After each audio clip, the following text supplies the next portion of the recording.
दर्शकबिन यो स्वयम्भूको छेउमा एउटा सानो केटाकेटी खेल्ने पार्क जसलाई चिल्ड्रन पार्क पनि भन्न सकिन्छ। यो काठमाडौँको स्वयम्भूको छेउमा छ। तर विशेष त यहाँ साँझपख बुढापाका वृद्धहरू र केटाकेटीहरू आएर खेल्ने गर्छन्, बस्ने गर्छन्, गफ गर्ने गर्छन् र यो स्वयम्भूको दर्शनलाई पनि दर्शन गरी एउटा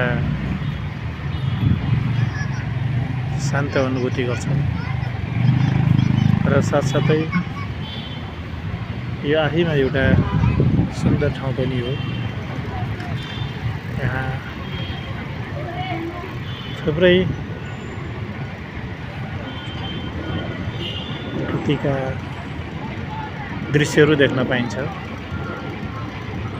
र यो दृश्य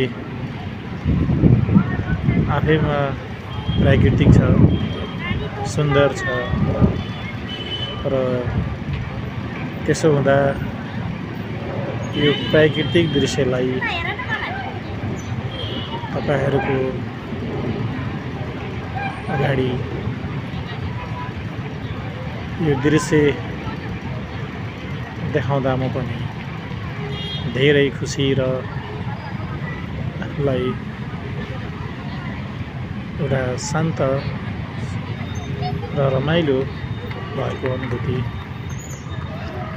भएको छ र यो भिडियोलाई मन पराइदिने अनि सम्पूर्ण साथीहरूलाई हार्दिक धन्यवाद दिँदै र यो भिडियोलाई लाइक कमेन्ट गरिदिनु हुन अनुरोध गर्दै बिदा हुन्छु। धन्यवाद।